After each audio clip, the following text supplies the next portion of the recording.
So hello students, welcome to the lecture 6 of this VLSI course, and till now we have already studied about the MOS structure, the only MOS structure, metal oxide semiconductor structure. Fine.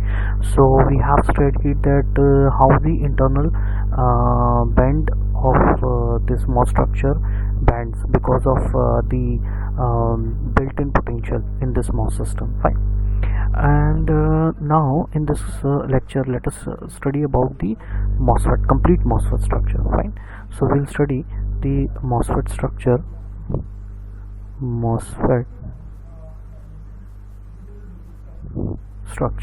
and its operation also. Fine. So so we'll study about the MOSFET structure and its operation. Fine. So let us quickly understand what is this MOSFET structure. So MOSFET structure, as you have already seen in your electronic devices and circuit classes, but let's revisit it.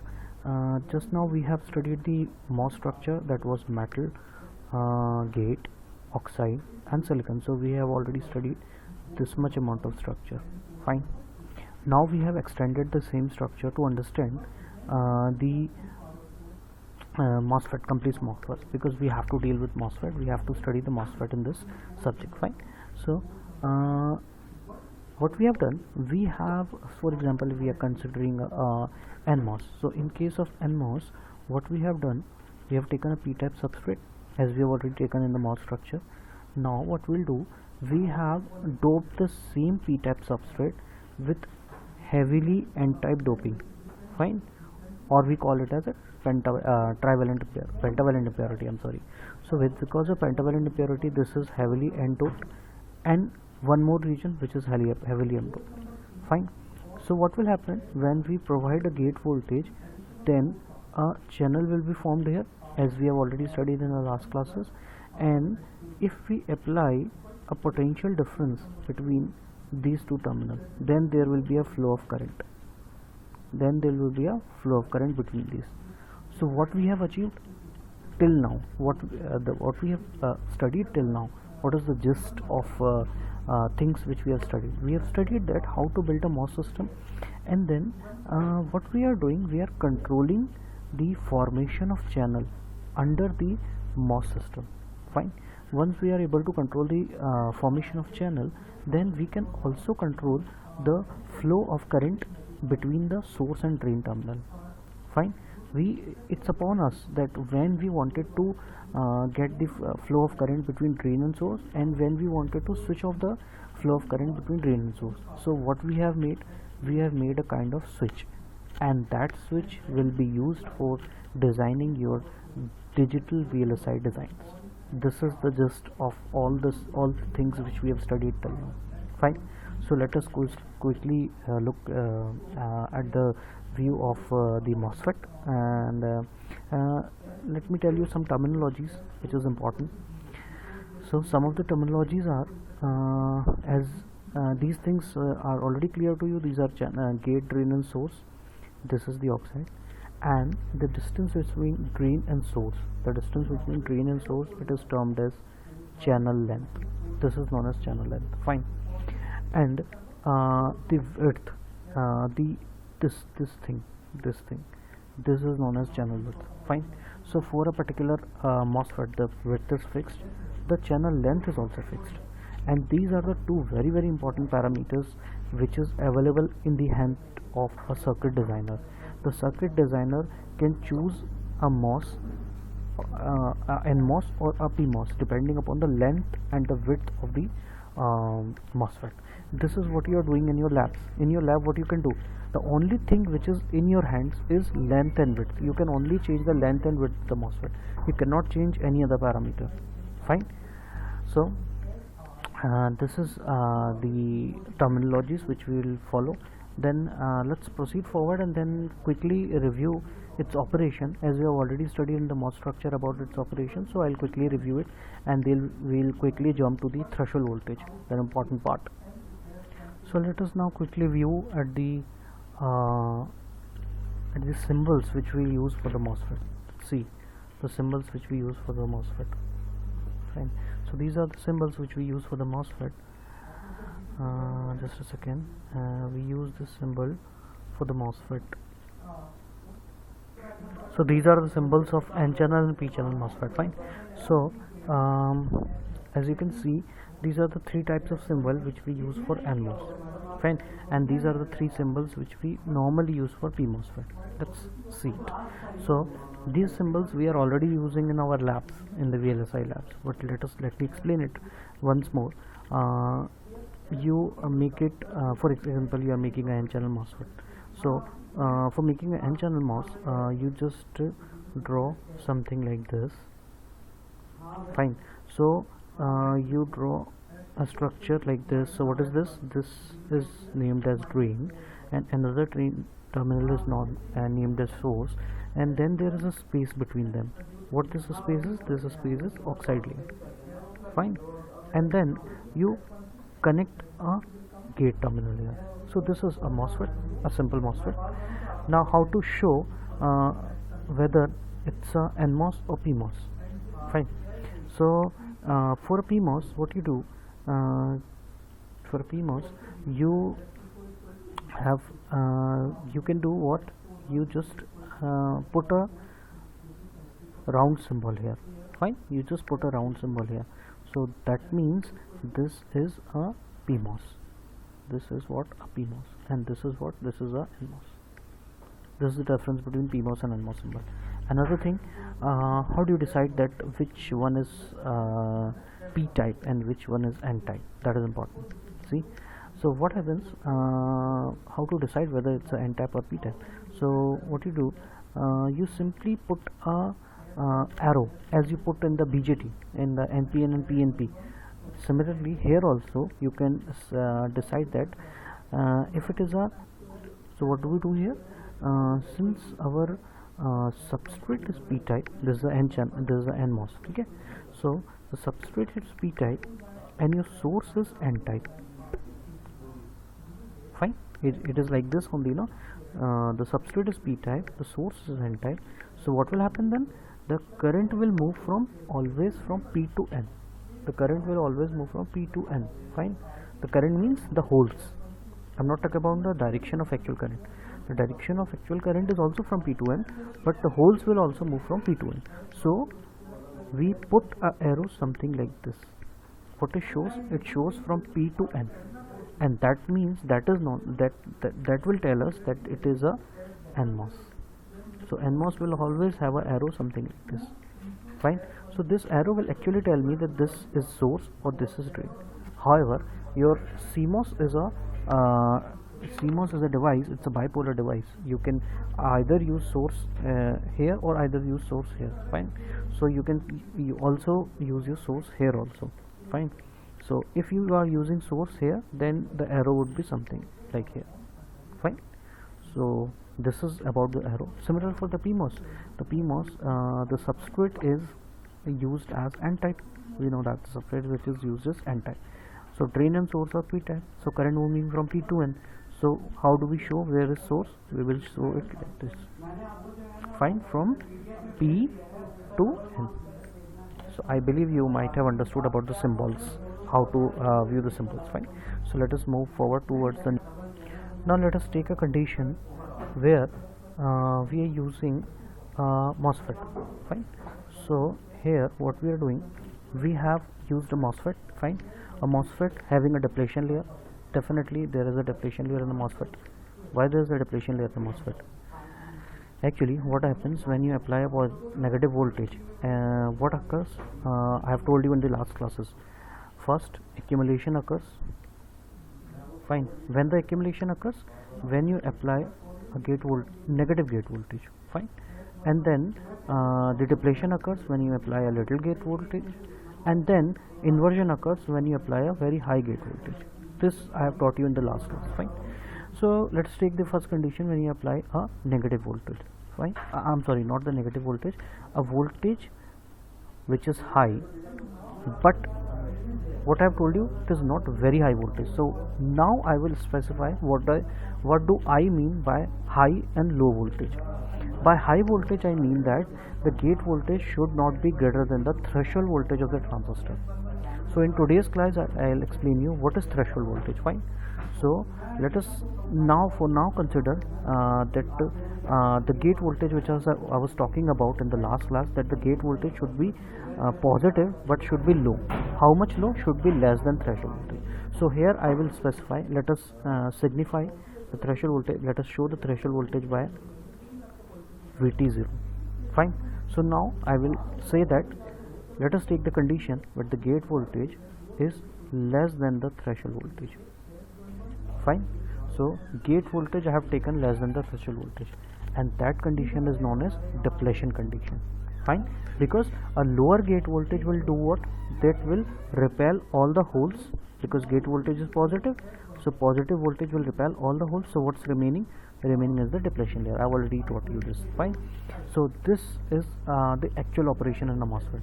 Now since this is a depletion layer, then what will happen now? Then there's a PN junction which is formed here. If you can clearly see, this is N type and this is P type. This is N type, this is P type. So what will happen? A PN junction will be formed something like this. A PN junction is formed something like this. Now when I apply a drain to source voltage, let us say I apply a drain to source voltage something like this. Fine. So what will happen? There's a PN junction which is formed here. Now what type of voltage is required to make it as a forward bias? We see that this is a positive voltage which we are applying here, but we know to make a PN junction forward bias, we need a high positive voltage here and a negative voltage here. Fine. Then only it will become forward bias. Fine. Can we do it here? Let's see. If we apply a positive voltage here, this would be reverse bias, but this would be forward bias. So can there be a flow of current between drain and source? No, there won't be a flow of current. Let us see it in a different way. Let us make it as a negative and this is a positive. Now what would happen? In this case we are getting negative here, so this would be forward bias. Let us do it again. This would be forward bias. Yeah, this would be forward bias because N type is lower potential and P type is at a higher potential. Fine. So this is forward bias. That means it may allow current to flow between this, and this is reverse bias. That means there is no flow of current here. So actually without the gate voltage you won't be able to make the flow of current between drain and source. Fine. This happens. So because of this we have studied in the last class about the MOS structure, where we are applying different gate voltages so that a inversion layer is formed in the channel. Now I'll call from today's class it as a channel. So a inversion layer would be formed in the channel, and that inversion layer will act as a conducting layer between drain and source. Fine.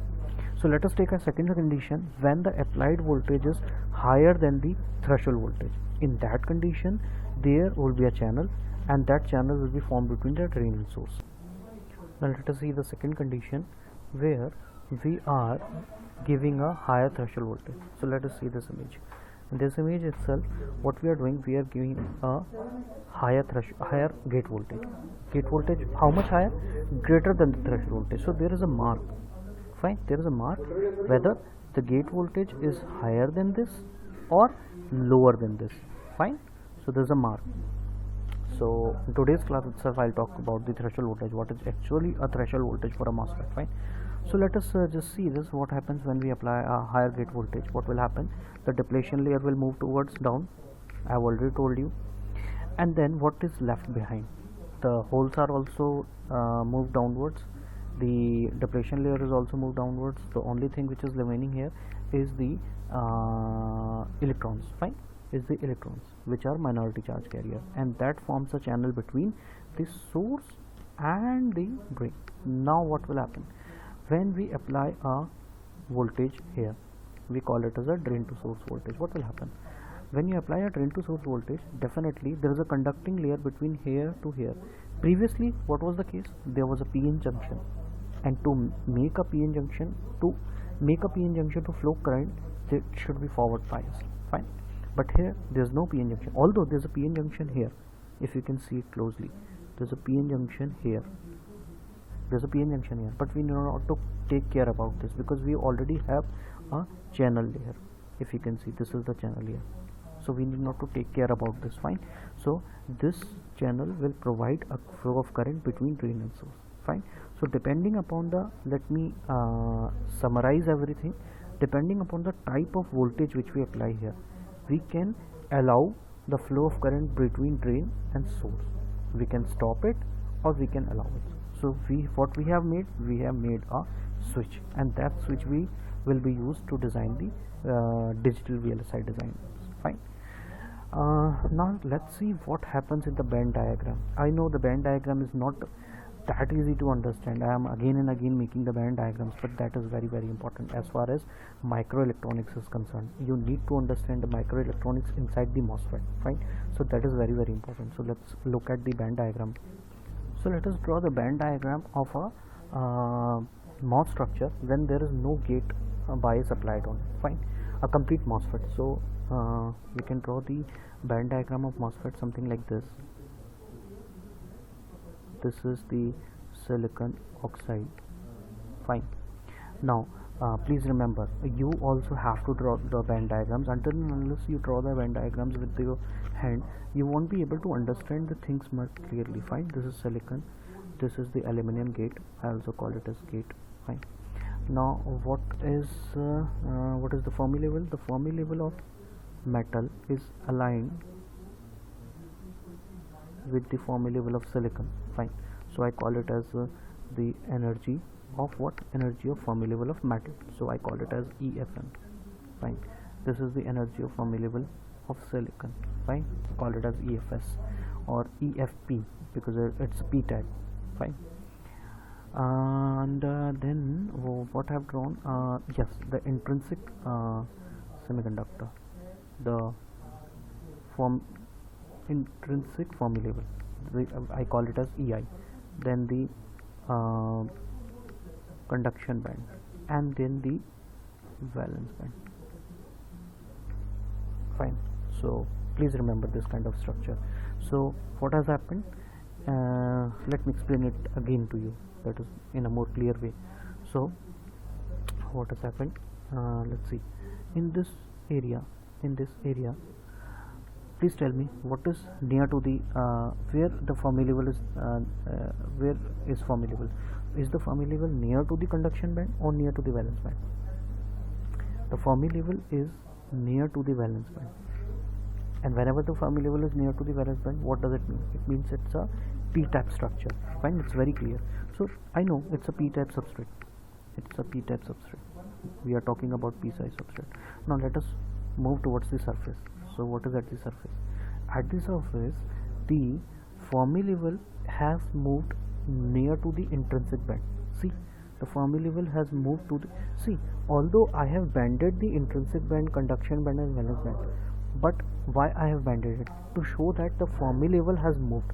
To align with the Fermi level of metal, the Fermi level of silicon has been moved, and moved towards what? It is moved towards the intrinsic. Why it is moved towards the intrinsic? Because when the MOS structure is there, then a depletion layer is formed. If you have seen, the MOS depletion layer is formed, and depletion layer means it is deprived of any charge. And what type of material is deprived of any charge? A silicon, a pure silicon which have no doping. It is neither n-type neither p-type. So that will, in that case, the Fermi level is intrinsic Fermi level. Fine. That's why it has moved closer to this. So this is what? This is our original band diagram of a MOS structure or a MOSFET. Fine. Now what we'll do? We will apply a gate voltage equal to the threshold voltage. Let us see the condition when we apply the voltage equal to the threshold voltage, and let's see what happens to the band diagram. Fine. Now let's see here what we have done. We have applied a gate voltage equal to the, let me write it here. What we have done, we have applied a gate voltage equal to the threshold voltage. Fine. So what happens at the condition when you apply a gate voltage equal to the threshold voltage? What happens at that condition? Let's see. Let's see. It's very closely. Originally, the intrinsic level was something like this. fine. The intrinsic level was something like this. Now what we have done, we have applied a gate voltage. What type of gate voltage? A positive gate voltage. How do I know that it is a positive gate voltage? By just looking at the band diagram, you people should be able to understand that what type of voltage has been applied. See, if this is moved downwards means it is moved towards the valence band. It is moved towards the valence band. That means if something is moved towards valence band, that means there are more number of holes. And when there are more number of holes, when it is positive voltage. So that means we have applied a positive voltage. That's why the Fermi level of metal is moved downwards. Fine. Now since a positive voltage has been applied, now what will happen? Inversion condition will happen. We all know that the inversion condition will happen. So in the inversion condition, please remember, in the inversion condition, what happens? The layer of the Mosfet, this is your Mosfet, the layer of the Mosfet, this surface of the Mosfet, I'm sorry, not layer, the surface of the Mosfet become inverted. Fine. Instead of p-type, it becomes n-type. Fine. So it starts behaving like a n-type semiconductor. So what happens in an n-type semiconductor? In an n-type semiconductor, the Fermi level is near to the conduction band, and the same thing is seen here. We can see here. We erase the older one. In the new one, what happened? The Fermi level, this is the Fermi level, and it has moved towards the conduction band. You can see it has moved towards the conduction band. Fine. And far from the valence band. Although in the bulk, I always call it as a bulk. So in the substrate, it is still near to the valence band. Why? Because it's a p-type substrate. It will remain p-type substrate. But things change only at the surface. Right? So what happened at the surface? At the surface, the Fermi level is near to the conduction. Now let's be very precise. Let's be very precise that how much change has occurred at the surface. What happened? We all know that what is Fermi potential. Please remember, the Fermi potential is difference between the intrinsic energy level and the Fermi energy level. That is Fermi potential. So I signify it like this: Fermi potential. That Fermi potential is the potential of your the Fermi potential of your bulk silicon. If I apply same amount of potential at the surface, if I apply, please listen it carefully, if I apply same amount of potential at the surface, then what will happen? That silicon band will bend like this. The silicon band will bend like this by how much value? By the same potential. How much potential? The Fermi potential. And then the total potential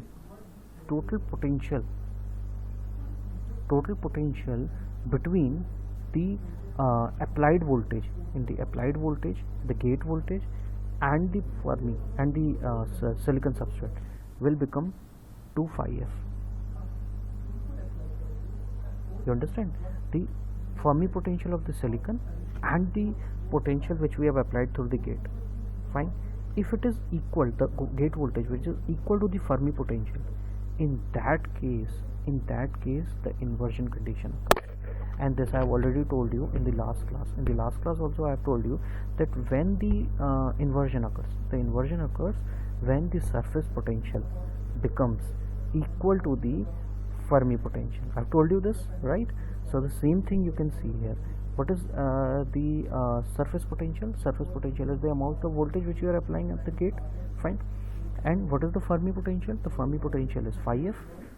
Fine. So what I have told you, when the surface potential becomes equal to the Fermi potential, that means the surface potential become equal to the Fermi potential. Fine. That means the phi s became equal to the phi f, equal and opposite to the phi f. Fine. So what I have done, I have written the phi f 2 times. Look at this. 1 phi f, this is the Fermi potential in the substrate, and then the Fermi potential, the potential which you are applying at the gate it should be equal to the Fermi potential of the silicon. Then only the inversion condition will occur. So what is the total amount of voltage difference between silicon and gate now when the inversion condition occurred? It is 2 phi f. Fine. So I think till now it is clear to you when the inversion occurs. So in terms of voltages, which is very easy to understand, in terms of voltages we know that when the gate voltage is equal to the threshold voltage, then the inversion occurs. But when we go into the microelectronics, then we see that when the surface potential is equal to the equal and opposite, should be very precise, equal and opposite to the Fermi potential of the silicon, then the inversion occurs, and we can visualize that same thing using the band diagram. Fine. So this is about the inversion condition. Let's move forward. Now let us quickly move towards the threshold voltage, because threshold voltage, we have talked about the Fermi potential, the work function. Fine. Now let us understand what is threshold voltage. Fine. What is actually the threshold voltage? Fine. So let's start it. What we'll do, we will understand the threshold voltage step by step. Fine. We will understand that what are the different components of threshold voltage. We will apply the threshold voltage, we will apply the gate voltage, and that gate voltage has a limit. Fine. Has a limit that if it is greater than the threshold voltage, then the inversion will occur. If it is less than threshold voltage, then there will be a no channel, inversion won't occur. Fine. So what we'll do, we'll try to understand that threshold voltage, what are its different components. So let's see what happens. The threshold voltage which we are applying,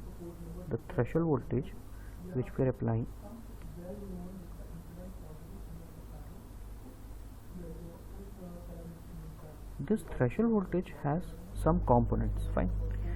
Let us quickly see what are its different components. It has, I think, it has 4 components.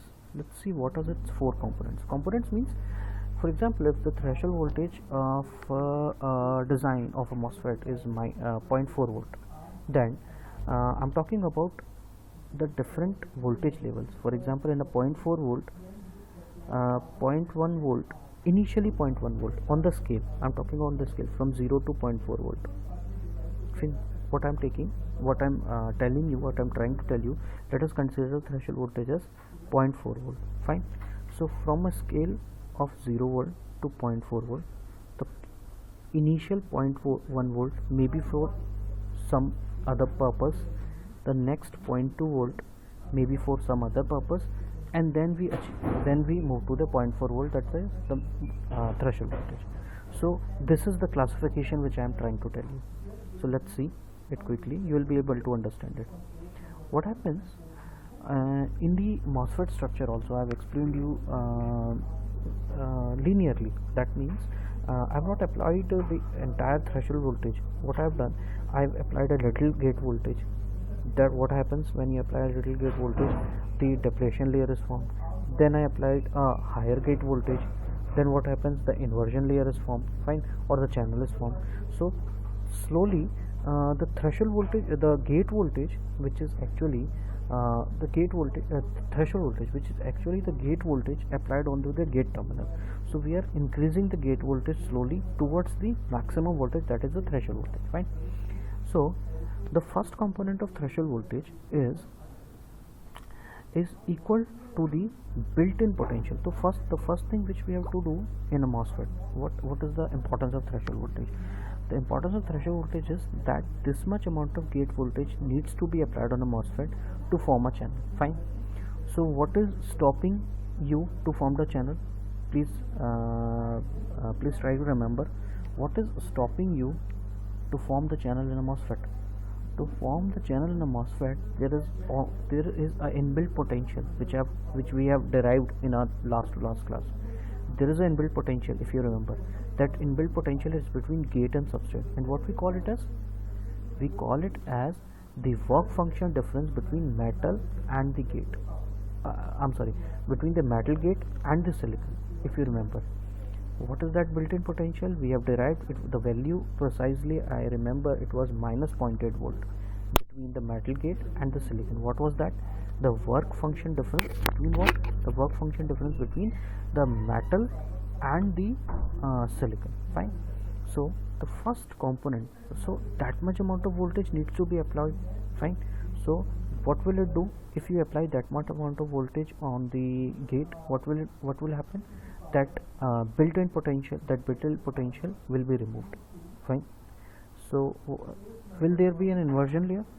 Now it will start conducting. Now the MOSFET will start conducting. I'm again asking the question. What I'm trying to tell you, that there is a built-in potential between gate and silicon. Fine. We call it as work function difference between gate and silicon. If you do not remember, please listen to my last lecture or view in the book, that there is a work function difference between metal and gate. Fine. When you form a MOSFET, do not apply any voltage in drain, source and gate, no amp voltages. Then there is a built-in potential between the metal gate and the silicon, and I call it as a work function difference between metal and gate. Fine. Now when I wanted to make the channel beneath the gate, between the drain and source, then what I need to do, I need to apply gate voltage. First I need to remove that built-in potential. So the very first component in my threshold voltage should be that much amount, at least that much amount of voltage that will remove the built-in potential. Fine. So the first component of my threshold voltage is what? The work function difference.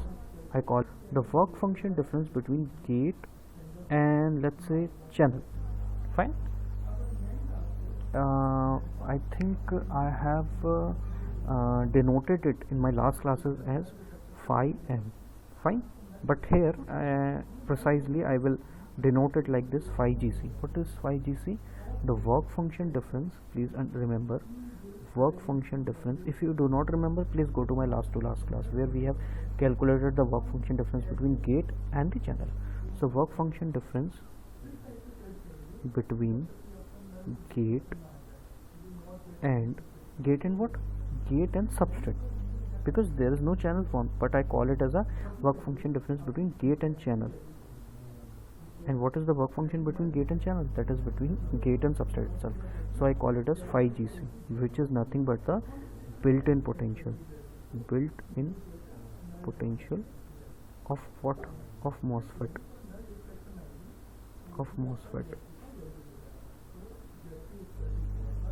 Fine. So this is our first thing. Then the second component, let us talk about the second component. This is the first component, the built-in potential. We have to remove the built-in potential. Fine. Now the next component is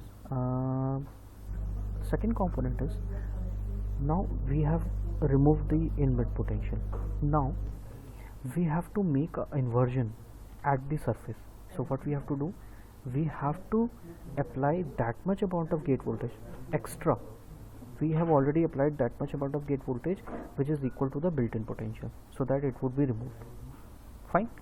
Now apart from this, we will apply more voltage. How much more voltage? That much amount of voltage that will be equal to the Fermi potential. Fine. Because just now I have told you that we need to apply a surface voltage, so that the surface potential will become equal to the Fermi potential, and that is the condition of inversion. So to make the inversion condition, what we have to do, we have to apply a surface voltage, so that the surface potential will become equal to the Fermi potential, and then the inversion will occur. Fine. So I call this component as the voltage which is required to make inversion layer. Fine. So how do I denote? Fine. So that is precisely how much I have just calculated in today's class itself. It is minus twice of phi f. It is minus twice of phi f. We have just calculated in the band diagram. It is minus 2 times of Fermi potential. We have just calculated. Fine. So one component is built-in potential. Second component is the amount of voltage that will make the surface potential equal to the Fermi potential. Fine. The third component is, we have made the inversion, but before that we have to move the depletion layer downwards. Fine. We have to move the depletion layer downwards. Fine. So I call it as that much amount of voltage as QB. Fine. I denote that voltage with this symbol QV. Fine, that is QV. Fine. And the last component is the due to some impurities when we form the Mosfet structure. So what happens when we form the Mosfet structure? For example, let's see here. When we form Mosfet structure, what do we do? What we have done here? What we have done here? We have done a sorry, I've erased everything. Just a second. Yeah. So what we have done here? What is this? What is this? This is silicon oxide. So what we have done? We have oxidized it. If you remember my class where I have told you about the fabrication steps. So what we have done here? We have oxidized it. So by oxidizing it, this much amounts of surface becomes silicon oxide. Fine, it became silicon oxide. Now what happens? Due to oxidation, some charges are trapped here. Some charges are trapped here. What kind of charges? They can be either ions, they can be electrons, holes. So some charges are trapped here. Fine. And to remove those charges, some extra voltage should be applied as the gate. Fine. Please understand carefully. To remove those charges, because definitely whenever you build a MOSFET at such a smaller scale, it won't be an exact MOSFET. There should be some impurities, some problems. Right? So we need to take that impurity or that problem into consideration when we are deriving the threshold voltage and when we are taking the components of threshold voltage. So some of the gate voltage should be applied to nullify these impurities or these problems. Fine. So I will not explain this very deep because this is a different topic, but you should know that there is some voltage which is applied to remove this differences. Fine. So that component I call it as that component I will denote it by QOX. What is OX? I will let you know. Fine. So these are the four components. What are the four components? Let's again see it. First component is the built-in potential. Fine. What I'm talking about the threshold voltage. How much threshold voltage is to be applied? How much gate voltage to be applied? Fine. So the first part of the gate voltage, so let's draw it on scale. Fine. At this point, what will happen? The inversion layer will form. So slowly we will move from 0 volt. From 0 volt, what we are doing? We are increasing the gate voltage. Fine. So from 0 volt up till here, what will happen? The built-in potential of the MOSFET will be removed. Fine. So this is that component. Then we again keep on increasing the voltage. Then at that point, what will happen? The surface inversion will occur. Fine. The surface inversion occur.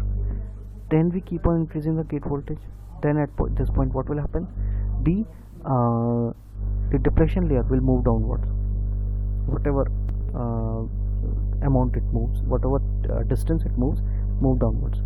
Then exactly coming at threshold voltage, what will happen? These impurities, extra impurities will also remove, and you form a complete channel, and the drain and the current keeps on moving between source. Right. So this is your complete threshold voltage. Now in the next class, now in continuation, what we'll do? We will derive the exact mathematical equation of this threshold voltage. So your threshold voltage will depend upon all these things, all these four things. Fine. So we will derive the threshold voltage with respect to these four parameters. Fine. So we were talking about the threshold voltage and the different components of threshold voltage. We were analyzing the different components of threshold voltage. We found out that there are four components of a threshold voltage. one is the built-in potential. Fine, built-in potential between the metal gate and the substrate. Fine. So one of the component in the gate voltage should be this much. Fine, to remove this built-in potential. Then further the gate voltage should have this much amount of potential to obtain the inversion condition. Fine. And then the gate voltage must have this much amount of voltage to offset the depletion charge. Offset the depletion charge means to move the depletion region, move the depletion region downwards, that we have already studied. And then the gate voltage should also have this much potential to offset any fixed charge carriers. I'll again explain this. What does it mean? It means that in the MOS structure, which we have already studied, this was your original MOS structure. Fine. In the MOS structure, which is, let's say it is a gate length is 22 nanometer. Do you know what is 22 nanometer? 22 nanometer is 22 into 10 to the power minus 9 meters. Fine. So you cannot see it in a electron microscope also. Fine. So such a small transistor, and in that small transistor, this is 22 nanometer, this is channel length, and the oxide layer length is known as TOX, and that is almost equal to 0.2 nanometer. Can you imagine 0.2 nanometer? So small. So within this layer, during the process of fabrication, there are some charges which got trapped into this. Fine. There are some charges which got trapped into it. Charges means the holes or maybe electrons. Fine. So these charge carriers needs to be offset. Fine. These charge carriers needs to be offset. Offset means these the effect of these charge carriers should be removed or should be nullified. Fine. They should be nullified before the channel can be created in this region. This particular region. Fine.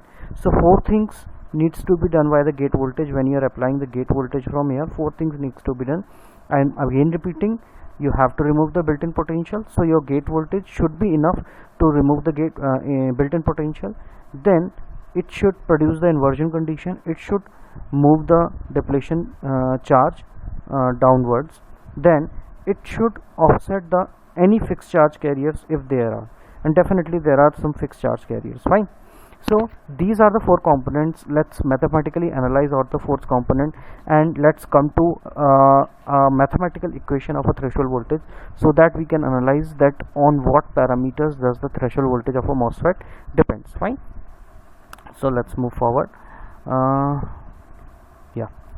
So first what we'll do, we will take the first component, the very first component. The very first component is the built-in potential. The built-in potential of MOS system. The built-in potential of MOS system. Fine. And what is that built-in potential? The built-in potential of a MOS system is the work function difference between the gate and the silicon. So I call it as phi GC. G means for gate, and C I mean by C I mean as channel. Fine. And where's the channel? Channel is inside the substrate only, nowhere else. The channel is here. And where is the channel? Channel is in the substrate. So I could write it as a silicon also with the subscript as S, or I could write it with the subscript as C. So in the books, in the standard books, in the textbooks, or in the reference books, it has been followed that we should write it as phi GC. Fine. So by phi GC I mean that this is the work function difference between the gate and the channel. Fine. This is the work function difference between gate and the channel. So this is the first component. Are we able to find the work function difference between gate and channel? Yes. In one of the example in last class, we have calculated the work function difference between gate and channel, if you remember. Fine. And so if we can find the work function difference between gate and channel, The second component is moving the depletion layer downwards. Fine, moving the depletion layer downwards. Now first we need to take care of this, that what is in the depletion layer. So I have already told you that what is in the depletion layer. In the depletion layer there are fixed charges. What are these fixed charges? These fixed charges are in the depletion layer, where we have this much MOS structure. If we have applied a gate voltage which is lesser than the threshold voltage, then a depletion layer is formed here. Fine, a depletion layer is formed here which is deprived of any charge carriers. All the holes are down. Fine, and all the holes are repelled, and the only thing which is left here is Na negative ions.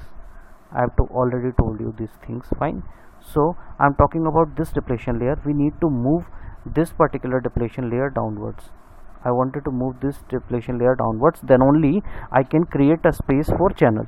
Fine, then only the electrons can flow through the channel. Fine, so to do this I have to move this depletion layer downwards. So some gate voltage is needed to move this depletion layer downwards. Fine, so I wanted to analyze that gate voltage or that potential that would be required to move the depletion layer downwards. Fine, for that I should know what is the total amount of charge in this layer. Fine, I should know what is the total amount of charge in this layer. If you remember, we have already done a derivation for knowing the size of this layer and knowing the total charge inside this depletion layer, and I already told you in that class that this particular charge which we have derived in that class would be useful in deriving the threshold voltage. Here this would be used. So if you remember, we have calculated the total charge in the in this particular depletion layer as QB. I call it as QB because it's B means bulk, so I call it as QB. Fine, and specifically I'll write 0. Why I am writing 0, I'll tell you.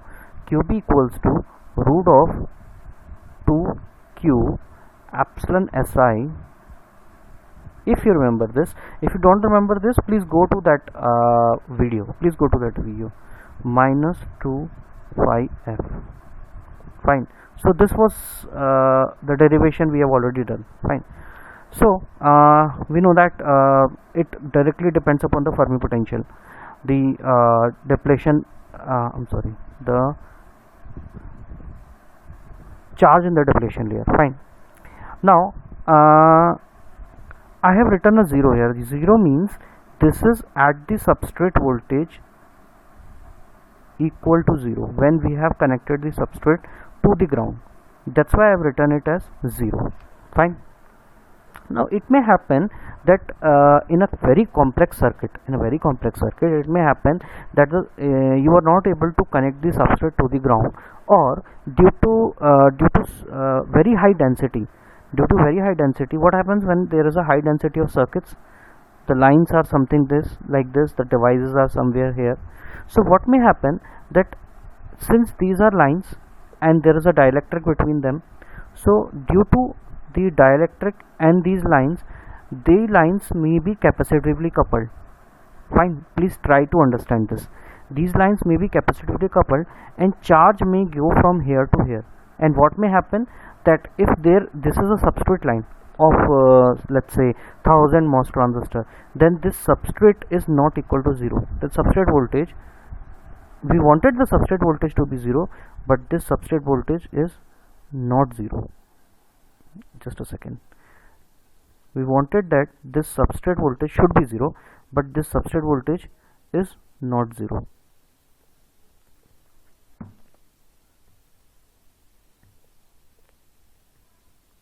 Fine, so this substrate voltage is not 0. So in that case I have to take care about this substrate voltage also. So what I have done, instead of writing QB0, I will write QB. That QB will mean the depletion region charge when the substrate is not connected to Fine.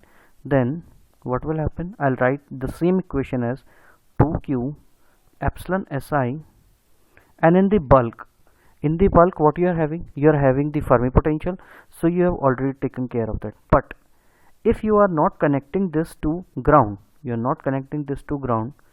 what will happen? You are not connecting this to ground, then what will happen? That amount of voltage which you are applying here, fine, so I take this voltage with reference to source. All the voltages are taken with reference to source in a MOSFET, remember, that is VGS. The gate voltage is taken with reference to source. VDS, the drain voltage is taken with reference to source, as well as the substrate, that is VB, that is also taken with respect to source, that is VBS. So what I'll do, if there is some voltage, if there is some positive VB, then I'll write plus VSB. Fine. What is plus VSB? Plus VSB is any substrate potential. If there is any substrate potential, then I'll take care of that in this equation. So now your total amount of charge in the depletion layer is this much. Fine. This is what? This is the total amount of charge in the depletion layer. Fine. Now let's move. This is the total amount of charge in your depletion layer. Fine. This is the total amount of charge in the depletion layer. What we have done, we have included the VSB. Fine. What is VSB? Any substrate potential. Fine. Why S? Because we measure the gate voltage, drain voltage, and any other voltage in MOSFET with respect to source. Fine. That's why I have written as VSB. VSB means any substrate voltage if the substrate voltage is not equal to 0. Fine. So this is the total charge. This is the total charge in this particular depletion layer. Why we have calculated this charge? This charge will be useful. This charge, because we wanted to offset this charge. We wanted to offset this complete depletion layer. And what does this depletion layer contains? This depletion layer contains any negative ions, the charges. Fine. Until and unless I know what is the charge inside this, I will not be able to move those charges. No, that's why I have calculated the total amount of charges in this. Now let's see how much amount of voltage that would be required to move this charge, to move this depletion layer downwards, and that is our motto, to move this depletion layer downwards. Fine. So let's see. We know that if we wanted to move some charge carriers, if we wanted to move some charge carriers in a substance, then how to represent the distance traveled by charge carriers with respect to voltage? How to relate the charge carriers? Let's see. This is the charge carrier, and this is the distance which is moved by them. Fine. Then how to relate that? Let's see. Or in another way, let's talk like this, that if I wanted to move a depletion layer, if I wanted to move a depletion layer which has charge QB, fine, which has charge QB, then I can write it like this, that the total amount of charge is equal to the voltage which is applied onto those charge carriers multiplied by the capacitance across this, that is Q equal to CV. If you remember in your microelectronic course, Q equal to CV. So what does it mean? It means that if you wanted to move these many charge with this much voltage, having this much capacitance, then this much voltage should be supplied. That means V equals to Q by C. So this is the potential which will be required to move the charge carriers. Right? We already have Q. So now I will write it like this. It will be equal to, that is the total voltage or the potential required to move the charge carriers is QB divided by COX. And what is COX? COX is the oxide capacitance. I have already told you that this is a MOS system, in the MOS system, this is a dielectric layer or a insulator, so it behaves like a dielectric layer.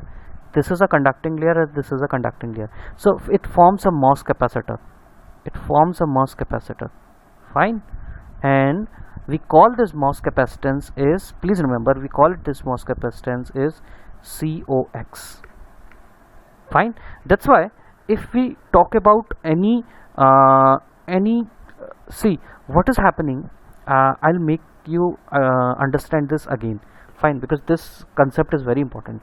When you are applying voltage at this terminal and you wanted to move the charge carrier here, is there any electrical connection between this layer and this layer? No, there is no electrical connection from here to here. If you see, this is the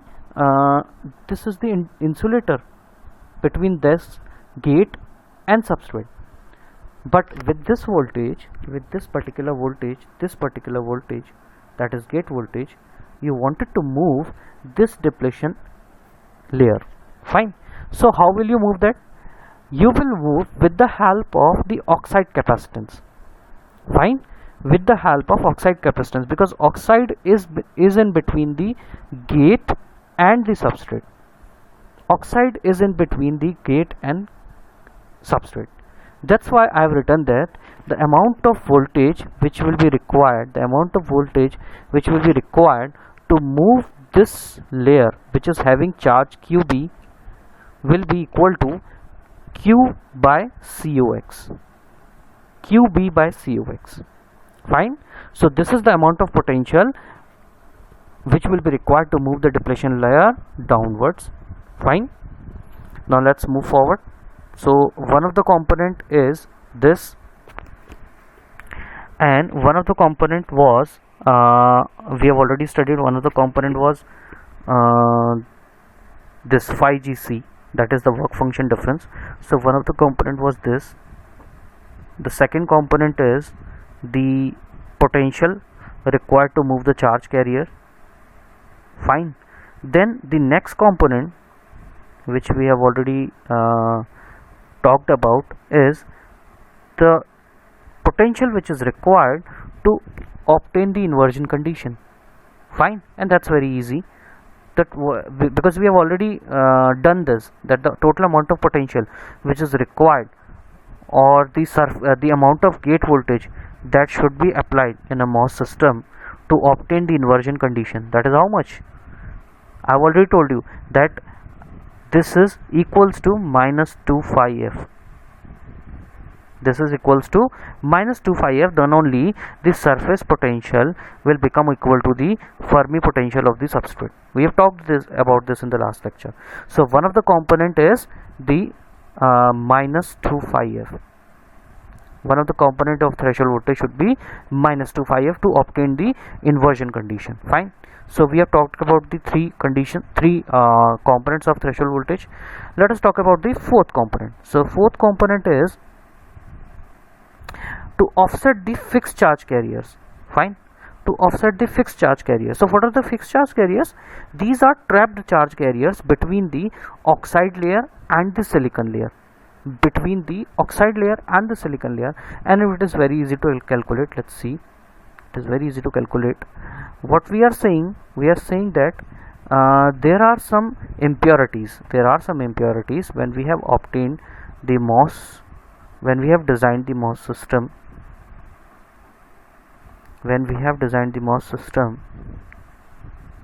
Then some charge got trapped here inside the oxide layer. Some charges got trapped here. Fine. I am drawing it by green dots. So some charges got trapped here. Now if you are applying a gate voltage here, then I'm again repeating the same thing. Then that gate voltage should be enough to move the depletion layer. That gate voltage should be enough to remove the built-in potential. Fine. That gate voltage would be enough to obtain the inversion condition, and that gate voltage should also be enough to move these trapped charges or to nullify the effect of these trapped charge carriers. Fine. and that is very easy to calculate. Again, because we are applying the voltage, we are not applying the voltage directly to the oxide, we are not applying the voltage to the oxide layer, we are applying the voltage to the gate.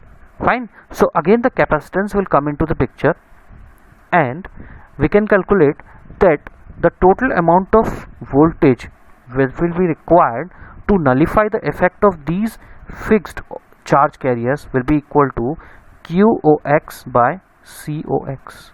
It's very simple. What is QOX?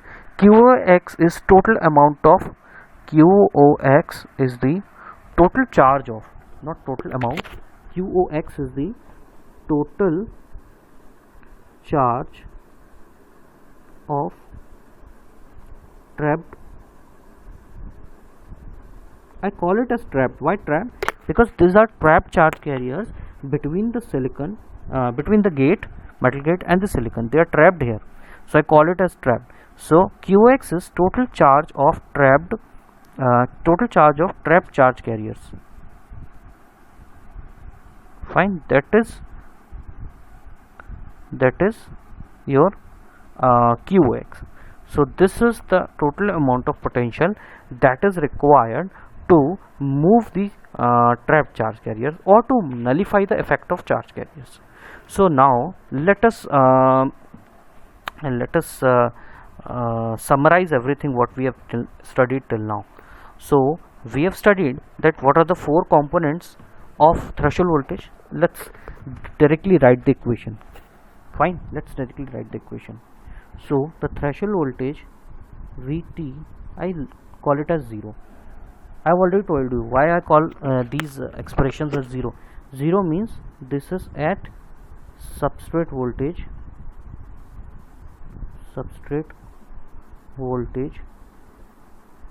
equal to 0. That's why I call it as Vt0. So Vt0 equal to, let us talk about first component. First component was the work function difference or the built-in potential between the gate and the channel. Fine. Then the second component is the built-in potential. The second component is this is built-in potential. This is built-in potential. Then the second component is the amount of potential required to obtain the inversion condition, and that is equals to minus 2 phi f. We have already talked about this. Then the third component is the total amount of potential, that is required to move the depletion layer, and that was how much? The total charge divided by oxide capacitance. So minus total charge is QB0 upon COX. Why minus? Minus because of the fact that the charge carriers are negative. They are Na negative ions. Fine. So charge carriers are negative. That's why I am putting negative here. This quantity was already negative. So this is your third component. And your fourth component is the the amount of voltage required to nullify the effect of trapped charge carriers. So that is QOX by COX.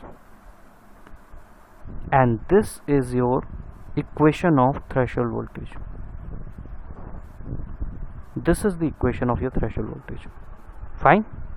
So your threshold voltage depends upon the built-in potential, the Fermi potential of the silicon, the charge of the depletion layer, and the trapped charge carriers of impurities. Fine. So you got it. On how many parameters does the threshold voltage depends? So the threshold voltage depends upon these many parameters. Fine.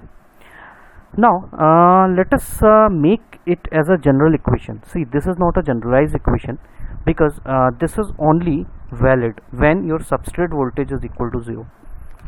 How to make it generalized? We have to include the component VSB. That is, if there is a substrate voltage, then what would be the threshold voltage? So let us modify this equation and we will obtain the equation of threshold voltage when there is a substrate voltage. Fine. So let's make this equation as a generalized equation. To do that, just we need to do some mathematical manipulation. So I'll just write the equation Vt equals to the work function difference between gate and channel minus 2 phi f minus qb by cox minus qox by cox. Now what I'll do, I will write it, this is Vt0, I'm sorry. Now what I'll do, to write the generalized equation Vt, what I'll do, I'll write phi gc minus 2 phi f, and then I'll write, instead of qb, this is qb0, I'm sorry, this is qb0, fine. So qb0 corresponding to Vt0, fine. So instead of qb, so I'll write qb0 as it is, qb0 upon cox, fine. Then I'll write qox by cox as it is. Then I'll include minus minus qb0 by cox was as it is, minus qox. So actually because we are writing here as Vt, we are not writing Vt0, so instead of qb0 this would now be qb, it's not qb0, fine. Did you understand what I'm talking about? Let me again repeat the same thing. So Vt0 will have qb0, that means that 0 actually means that the substrate voltage is equal to 0, fine. But let us say that we are trying to obtain the value of Vt, that means when VSB is not equal to 0, when VSB is not equal to 0, so when we are writing Vt, so we will write qb instead of qb0, fine. Now what I'll do, I will add and subtract one value here, that is qb0 by cox, and add this qb0 by cox, fine. Why I have done this? Let's see, I've done this to obtain a generalized equation, so let's see how to do that.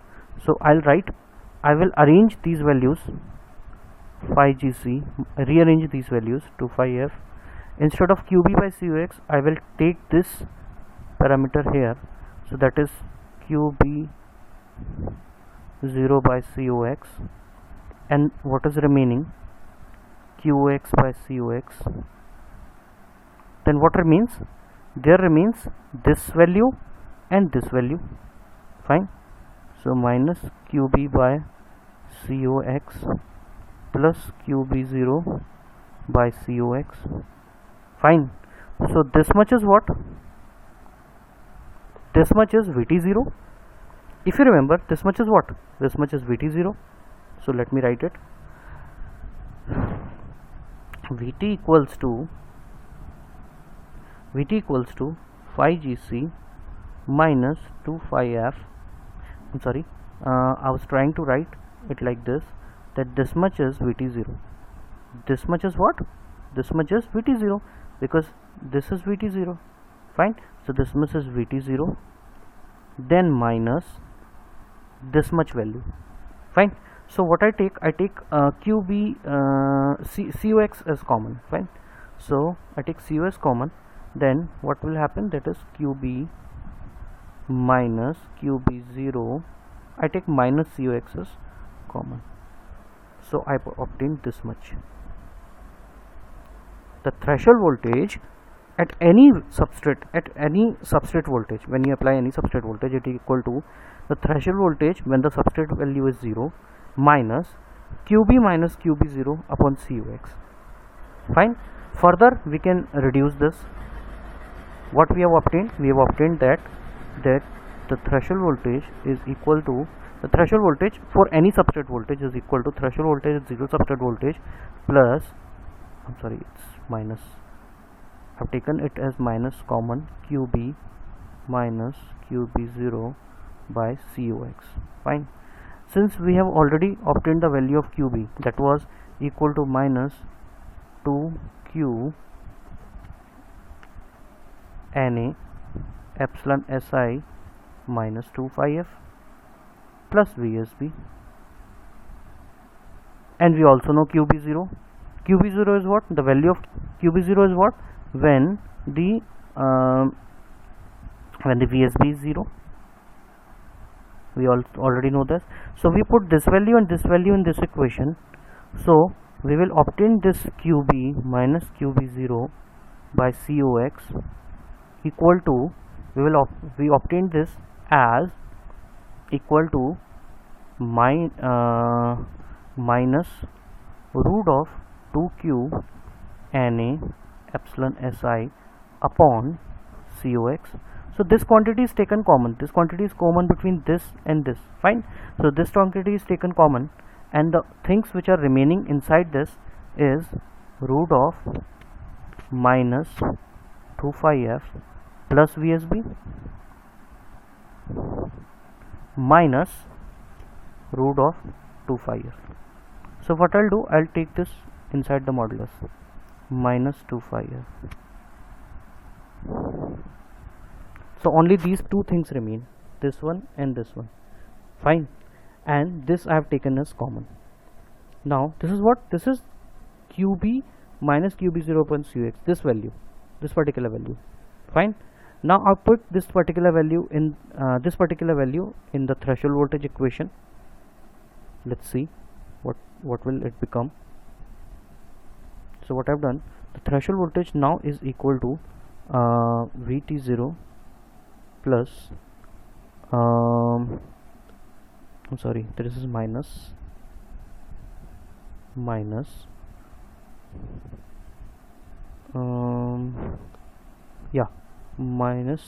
root of 2Q Na epsilon Si upon COX, and the quantity which is common, that is minus 2 phi f plus VSB. Fine. And then minus root of 2 phi f. So this is what? This is common. Now what I do, I have taken this quantity. I have taken this quantity as a parameter. I will represent this particular quantity as a parameter gamma. Fine. Please remember this. This is an important concept.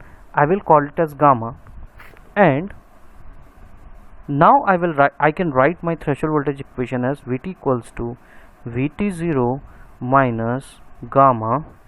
Fine. I take it as plus. So this quantity, this complete negative quantity, is taken as gamma. Fine. So this is gamma, and then inside the brackets minus 2 phi f, please remember this, plus VSB, this would be very important, minus root of minus 2 phi f. So what is this? This is the standard equation of threshold voltage for any substrate voltage, and this gamma is now known as substrate bias coefficient. What I call it as? I call this gamma as substrate bias coefficient. Why do I call it as a substrate bias coefficient? Just because of the fact that this is responsible. This equation shows what? This equation shows what? That whatever is the effect of substrate bias, whatever is the effect. What is substrate bias? When you apply a voltage at substrate, when you apply a non-zero voltage at substrate, that is, you are biasing the substrate, you are giving some value to the substrate. Fine. And this particular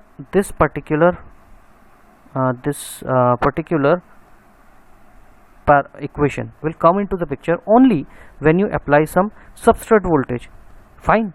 So that's why we have named this parameter, this particular parameter, as substrate bias coefficient. Fine. See, if there is some value of VSB, then this would be a positive number, and that would add to the threshold voltage. But if, what will happen when VSB is 0, that is the substrate is grounded. What will happen when the VSB is equal to 0? That is, the substrate is grounded. What will happen? Please tell me. When the substrate is grounded, so when the substrate is grounded, in that case, when the substrate is grounded, in that case, what will happen when the substrate is grounded? When the substrate, so when the substrate is grounded, then that you have grounded it. Fine. So your substrate value is 0. Fine. So when your substrate is grounded, or you can also carry as VSB equal to 0. So when your substrate is grounded, this VSB became 0, and this value is equal to this value. So they will cancel out, and there is no effect of substrate bias, because 0 multiplied by 0 is 0. So your threshold voltage, overall threshold voltage, become equal to the threshold voltage of unbiased substrate, MOS. Fine. So this is all about your threshold voltage. This is all about your threshold voltage. So your ultimate threshold equation of threshold voltage is Vt equals to Vt0 plus gamma, that is your substrate bias coefficient, multiplied by root of minus 2 phi f plus VSB minus root of minus 2 phi f. So this is your ultimate equation of your threshold voltage. Fine. So this was about your threshold voltage. Now we will do one very good example, which is given in the book